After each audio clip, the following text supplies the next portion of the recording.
Pozdrav i dobrodošli još jedan video satima na kanalu i danas radimo još jednu recenziju sata i to još jednu recenziju sata iz kompanije Tissot. Dakle, ovo je treći Tissot o kojem snimamo recenziju na kanalu, prosto imaju veoma dobre i zanimljive satove. I u pitanju je Tissot Seastar 1000, međutim ovo je stariji model ovog sata, dakle ovo nije najnoviji model nužno, no svakako promenit ćemo perspektivu, pogledati sat izbliza, pa ćemo da se vratimo ovdje da pričamo o prednostima i manama ovog sata. Ali naravno pre svega toga šta nosimo u današnjem videu, pa pošto je Tissot i ja nosimo i Tissot PRS 516 Automatic. Inače, ja sam već snimio recenziju za ovaj sat, link je u opisu videa ako vas to zanima. Tako da, hajde sad promijenimo perspektivu da pogledamo ovaj Seastar izbliza i onda pričamo o prednostima i manama.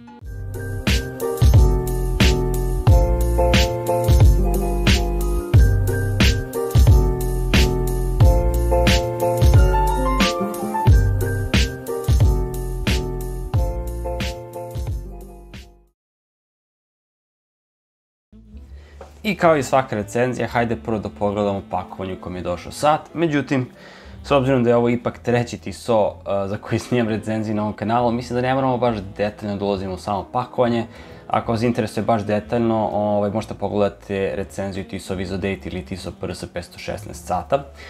Sve o svemu dolazi u ovoj nekada standardnoj kutiji za Tissot, dakle Tissot je danas promenio kutiju, ali nekada je većina Tissot satova dolazila upravo u ovakvoj kutiji. To je drvena kutija crne i crvene boje, gore imamo crno slovo T od Tissot i švajcarski krst, pošto oni vole da ističe da su švajcarski brend, u što ćemo se uveriti veoma često gledajući njihova pakovanja. Onda opet napred piše Tissot Swiss, odnosno švajcarski satovi od 1853. godine, dakle oni vole da ističu da su nastali 1853. godine, što u neku ruku jeste popriličan uspeh, moramo i priznati. Sa strane kutije nemamo ništa, dok pozadi imamo ovaj cool efekat, da tako kažem. Ovo izgleda sad kao da su sve knjige, međutim ovo tri ovde dela su samo zalepljena, tek ovde dole imamo knjigu i katalog, barem katalog satova koje je Tissot nudio u momentu kad je ovaj sat kupljen. Evo recimo da pogledamo prvo katalog, dakle ovdje imamo svakakve satove koje Tissot tada ima u ponudi i također imamo ovu knjigu koja je, pa knjiga je napisana u formi romana, međutim sve to i dalje jedna velika reklama za Tissot i za njegove proizvode, odnosno njihove proizvode, no svakako ako vam je baš dosadno možete ovo da pročitate, nije toliko loša knjiga da čitate da ubijete vreme. I to je to što se tiče spoljnog dela kutije, kako se otvara pa podignemo ovaj poklopac i unutra bi nas obično sačekao sat na ovome stučiću, međutim ja sam ga izvadio iz stučića. Imamo dve pregrade sa strane u kojima obično stoji garancija, neki katalozi i tako dalje, međutim ovom satu fale neke delovi dokumentacije koje tradicionalno idu uz njega. Imamo samo ovu knjižicu gdje imamo pregled nekih trka gdje je Tissot bio zvanični merilac vremena i rezultate koje je pobedio na ovim trkama i koje je vreme ostvario. U drugoj pregradi se nalazi International Warranty karda kome sećanje služi, samo kada bih ja mogao da ga izvadim iz kutije. Dakle, da, dobro sam rekao, International Warranty Service Centers. I to je manje više to što se tiče te dokumentacije. Također, na vrhu, kod poklopca imamo ovu malu vrećicu u kojoj možete da stavite vaš sat ako putujete negde. Mislim, ja lično nikad nisam koristio za te svrhe, ali eto, ako neko želi, može da koristi tu vrećicu da stavi unutra sat ili bilo šta drugo. Kao što rekoh, opet ističu da je Tissot Swiss Watches since 1853, odnosno švajcarski satovi od 1853. godine. Ovdje opet imamo isti taj tekst, tako da, da, Tissot definitivno to voli da ponavlja. I to je manje više to što se tiče samog pakovanja. Vreme je da dođe zvezda večeri, a zvezda večeri jeste upravo naš Tissot Seastar. I hajde prvo da počnemo od dimenzija sata. Dakle, sam prečnik sata iznosi 42 mm, debljina sata iznosi 12,4 mm, širina ušica je 19 mm, a dužina od ušice do ušice jeste 48 mm. Samo kućište sata je izrađeno naravno 316 L naređujućeg čelika, što je i očekivati u ovoj cenovnoj kategoriji. I završna obrada na kućištu je veoma zanimljiva. Dakle, nije standardna kombinacija da je skroz polirano sa strane brušeno na vrhu, nego imamo cool prelaze. Recimo, ako pogledamo same ušice sata, one imaju na vrhu brušenu završnu obradu, ali sa strane ima ovu skošenu ivicu koja je polirana i ta skošena ivica koja je polirana prati kućište oko korone. Međutim, onda ovde sa strane imamo i miks opet brušene i polirane završne obrade, gde su ovi izdignuti delovi, odnosno izbačeni delovi brušeni, a unutrašnji deo jeste poliran. i naravno ista priča i sa druge strane, gde opet imamo brušen vrh ušice, skošenu poljenu ivicu, brušeni deo, poljeni deo, opet brušeni deo. Sve o svemu jako cool kućište. Krunica se nalazi na 3 sata i to je krunica na zavrtanje i nju štite ovi čuvari krunice. Sad, pošto je krunica na zavrtanje, to odmah treba bude indikator da je veća vodootpornost na ovom satu. Deklarisana vodootpornost jeste 300 metara, dakle ovo je pravi ronilački sat, možete da perete ruke s njim i da plivate s njim, da se tuširate s njim i konačno i da ronite sa njim. I takođe još jedna stvar, posljednja stvar u stvari, da, krunica je potpisana sa slovom T. I sa ove strane, ako niste primetili, imamo ovde piše helium valve, odnosno ventil za helium. Dakle, ovaj sat ima ventil za helium. Zašto on služi? Pa, ukoliko idete na ronjenje na većim dubinama, na takozvano ronjenje sa zasićenjem, može se desiti da se molekuli helijuma nakupe u vašem satu i ukoliko oni ostanu unutra mogu da naprave štetu satu, tako da ovaj ventil služi prilikom procesa dekompresije da pusti da ti molekuli helijuma izađu iz sata te da ne dođe do nikakvog oštećenja. Inače, Omega bi nešto mogla da naučiti SOA, pošto oni ovde stave sa strane, obično kao drugu krunicu koja treba bude ventil za helijum, mogli bi da primene ovaj metod ako možete i SOA, siguran sam da i Omega to može da savlada. Ok, to je to što se tiče kućišta sata i hajde sad da pogledamo ovaj divan brojčanik izbliza. Sama boja brojčanika jeste crna boja, dakle rekao bih to da je mat crna boja i imamo zapravo, kao što vidite, dve celine na brojčaniku. Na spoljnom delu brojčanika imamo markere za sat, gde su markeri za 12 i 6 sati arapski brojevi, markeri za 3 i 9 sata u ovalnom obliku, a ostali markeri za sat jesu u obliku kruga. Takođe na 3 sata imamo i komplikaciju datuma. Sad u unutrašnjem delu brojčanika ispod 12 sati imamo logo TISOA, znači TISOA 1253, a iznad 6 sati imamo tekst gde piše C-Star plavim slojima i ispod njega Automatic belim slojima. Takođe, pored markera za 6 sati piše Swiss Made. Dodatno, brojčanik sadrži i ovaj prsten sa podeocima, dakle ovo su minutni podeoci, gde je svaki minutni podeok kod markera za sat svetle plave boje kao i tekst C-Stara i boja kazaljke, one su sekundare, a ostali podeoci za minut su bele boje. Kad smo već kod sekundare, kao što rekao, one svetlo plave boje kao i tekst C-Stara i podeoci za minute i na kraju njega ima slovo T, dok na vrhu ima mali kružić sa iluminacijom. Same kazaljke jesu u obliku strelica, odnosno kazaljke za minut i za sat jesu u obliku strelica i one na sebi takođe imaju neku, tako reći, peskiranu završnu obradu. Sad ne znam baš koliko kamera može da to pokupi. Evo, ako možete vidite da ima neku teksturu na sebi, to jest da kazaljke imaju neku teksturu na sebi, to je zato što je to neki vid peskirane završne obrade.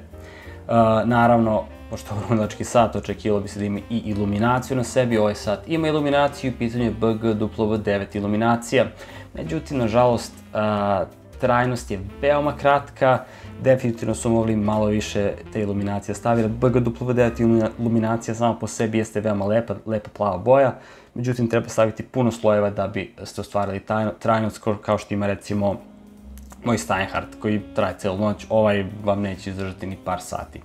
Što je poprilično čudno s obzirom da ipak ronilački sat u pitanju, no, ajde, nema veze. Tako da, to je to što se tiče samog brojčanika sata. Sad, postoje se naravno logično pitanja šta čuva taj brojčanik sata, pa čuva ga safirno staklo. Kako ćemo znati da je safirno staklo? Koristit ćemo naš Diamond Selector 2, link u opisu videa ako želite da kupite upravo ovu alatku. Ona može da vam služi da vidite da li je staklo na satu safirno ili ne, ili generalno ako hoćete da utvrdite da li je neki dijamant pravi na nakitu, ova stvar je prava za vas. Sad, sačekat ćemo da se napuni sam aparat i ukoliko se pojave žuti markeri, odnosno, pardon, žuti pravougaonici na njemu, to znači da je u pitanju safirno staklo. Naravno, postoji metod bez alata da proverite.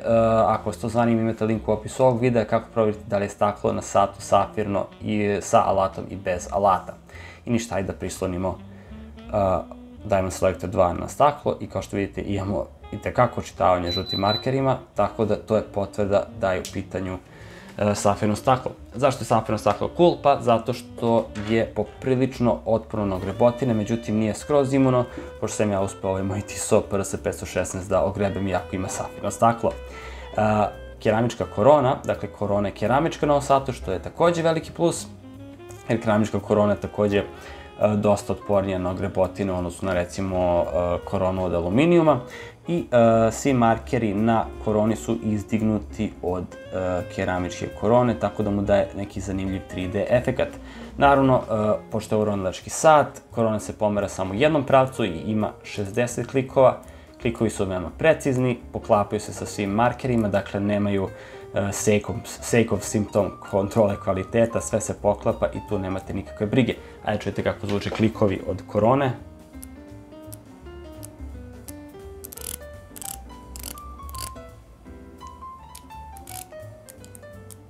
Dakle, tako zvuči korona i ne znam ako sam već rekao, izvinjavam se, ali korona ima 60 klikova ukupno. I da, to je manje više to što se tiče korone sata. Sad, ako pogledamo sekundaru, vidjet ćete da ona ne otkucava tik-tak, nego glatko kruži oko samog brojčanika.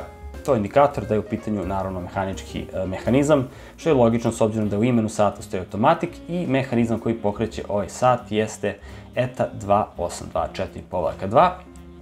ETA 2824-2 je mehanizam koji ima 25 dragulja. Broj otkucaja jeste 28.800 otkucaja po satu i sadrži 38 sati vremenske rezerve. Ono što je još dodatan bonus za konkretno ovaj mehanizam u ovom satu jeste što ima i dodatni vid dekoracije u vidu zlatnog rotora na kome se nalaze ove linije koje se zovu Cote Genève. Takođe utisnuto je Tissot 1153 25 joules Swiss made, odnosno 25 dragulja, napravljeno u Švajcarskoj. Mislim, poklopac je providan, što očigledno čim možemo vidimo ovo mehanizam. Takođe imamo neki dodatni tekst na mehanizmu gde piše Sapphire Crystal, odnosno safirno staklo. Ovo je referentni broj sata, ukoliko se ne varam. Ovde piše water resistant, odnosno vodootporan 30 bara, odnosno 300 metara, odnosno 1000 fita. Opet imamo neki referentni broj i ovde piše stainless steel, odnosno nerađujući čelik. Ok, i to je to što se tiče samog sata. Hajde još da pogledamo na kraj gumeni kaiš. Dakle, to je gumeni kaiš koji je crne boje. Na njemu je utisnuto i ime C-Star sa obe strane, što je opet cool detalj. I imamo tradicionalnu kopču na kraju samog gumenog kaiša, koji je sasvim solidno napravljen, dakle, poprilično debela kopča, debeli metal, nije neki tanak stičnjen metal u pitanju, utisnuto je Tissot na njoj i takođe ima isti fazon završne obrade kao i kućište, dakle imamo miks polirane skošenih ivica i brušene završne obrade na kopči, tako da čak je i gumeni kaiš poprilično kvalitetan, ako tako mogu da kažem. Sad, pretposlednja stvar koju trebamo pokažem je kako se namešta sam sat, dakle kada odvrnemo krunicu, možemo da navijemo sat ručno, pomeranje krunice na gore, odnosno vrtanje krunice na gore. Ajde čujte kako to zvuči. Dakle, u suštini kao i svaka ETA 2824, odnosno njeni derivati. Kada izvadimo krunicu na prvu poziciju, možemo da menjamo datum, dakle pomeranje krunice na gore, pomeramo, odnosno menjamo datum. Kada izvučemo krunicu na drugu poziciju, možemo da namestimo naše vreme, odnosno pomeramo kazaljke. I kao što ste videli, sekundara je stala, što znači da ovaj mehanizam hakuje. Kada završimo sa svim, vratimo krunicu na mesto, zavrnemo je nazad i to je to. Sat je opet vodootporan i možemo da ga koristimo. Posljednja stvar, da stavim sat na ruku, da vidite kako izgleda.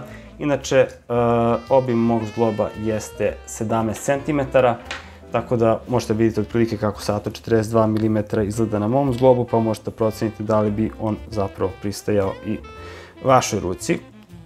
Hajde stavimo sat. Evo ga. I to je Tissot C-Star na mojoj ruci. Mislim da je ok, leži sasvim. Pošto nema veliku dužinu dušice, mislim da iako 42 mm pečika da stvarno ne stoji kao neki velik sat na vašem zglobu. I meni se poprilično sviđa. Dakle, za ovih par dana koliko sam ga nosio i testirao, baš mi je prijao, baš je lepo stajao na ruci. Sve u svemu pravi letnji sat za plažu ili za ronjenje ili šta god da volite da radite. I to je to što se tiče Tissot C-Stara izbliza. Hajde sad da se vratimo u prvobitnu perspektivu, da pričamo o prednostima i manama ovog sata, kao i na kraju da li bih preporučio kupovinu, ukoliko naravno uopšte uspete da nađete ovaj sat.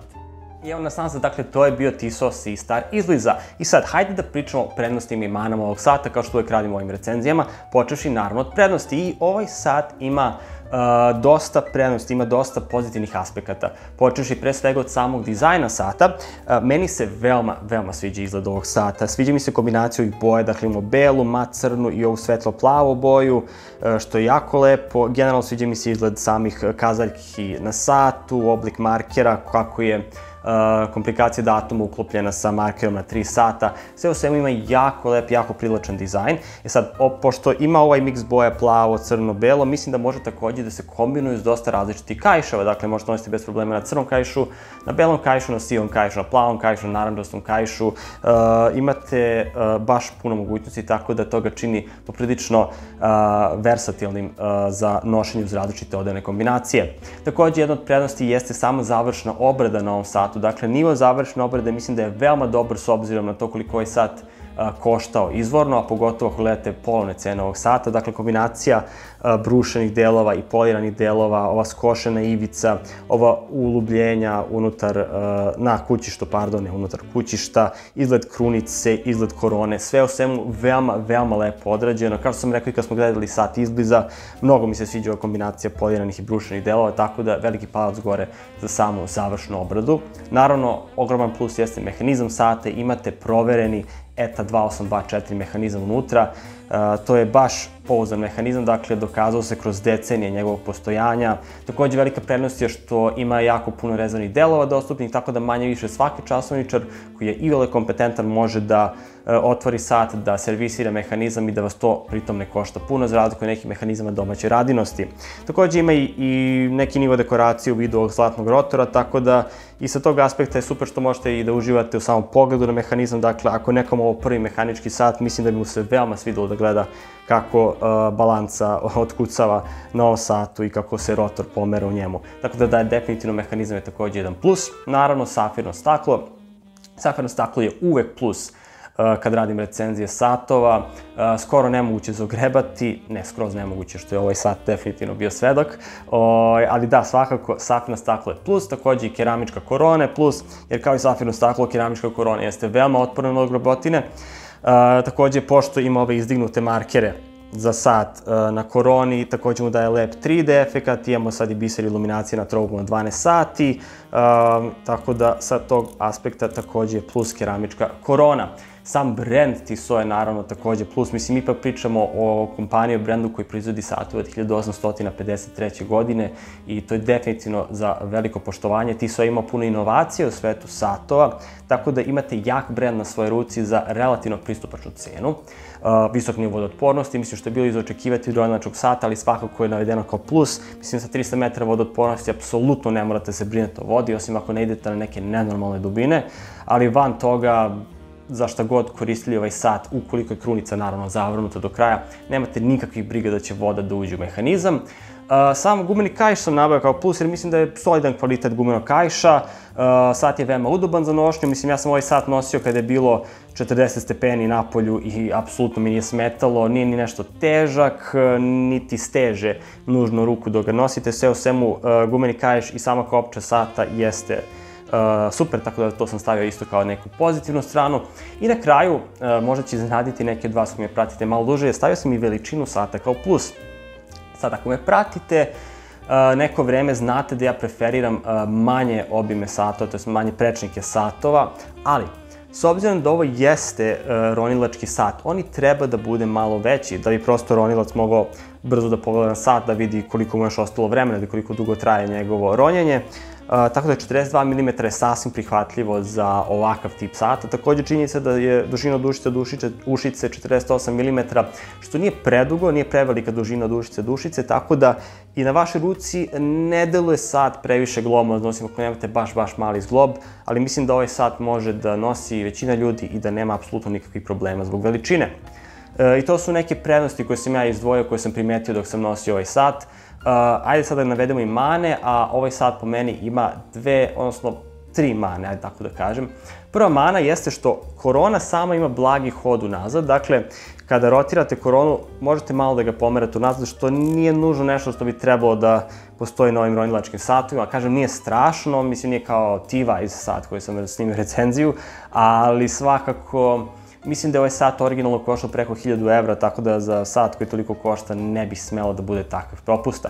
Takođe, definitivno velika mana jeste jako loša iluminacija na satu, pogotovo što je opet ronilački sat. Ronilački satovi moraju da imaju dobru iluminaciju, ali vi ipak ronite pod vodom gde nema puno svetla. Iluminacija na ovom satu traje veoma kratko i čak i kad je potpuno napunjena, jako je malo nje stavljeno na same markere za satove, više je stavljeno u kazaljke, tako da markeri za satove jako brzo izblede. Tako da definitivno iluminacija je mana. I treća mana je što se ovaj sat više ne proizvodi. Mislim sad, to nije toliko, da kažem, nije nužno mana, ali stvarno šteta što ti se više ne proizvodi ovakav C-Star 1000. Sad imaju ove novije verzije koje imaju daleko drugačiji izgled od ovog sata i meni se ta verzija iskreno ne sviđa. Nekako previše mi izgleda kao igračka, ne znam zašto. Daleko bih više volao da postoji ovakav sat i dalje u prodaji.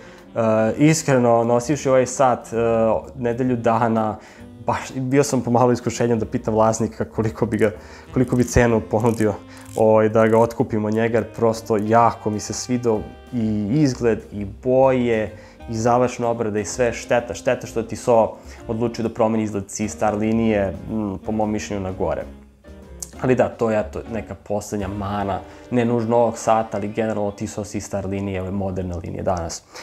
I to je bilo to što se tiče recenzije ovog sata. Opet znam da on više ne može da se nađe novo u prodaji, ali sam siguran da ako odete na Kupujem Prodajem ili na Hrono24 ili bilo koju stranicu ili ne znam eBay, da možete nađete ove satove polovne i to verovatno za pristupačnu cenu. Mislim da osoba koja mi je dala ovaj sat na recenziju, da je ona platila njega oko 250-300 evra. 300 evra za ovakav sat je prosto wow cena i 300 evra itekako pokriva sve, dakle sve mane koje sam naveo mogu potpuno se zanemera ako bi platio 300 evra za ovakav sat. Ali svakako, srećna potraga, nadam se da ćete uspjeti da ga nađete ako vam se svidela ova recenzija ovaj sat generalno i verujem da kada ga kupite da ćete biti veoma zadovoljni performansama njegovim. I to je bilo to što se tiče ovog videa. Ako vam se svidao video, kada ostavite jedan like, ako vam se nije svidao, ostavite dislike i možda napišite u komentaru kako mogu da unapredim moj sadržaj, mada se to do sada i nije desilo. Pretplatite se na kanal ako ćete vidjeti neki budući video o satima ili parfejima, a mi se vidimo kao i uvek u sledećem videu. Pozdrav!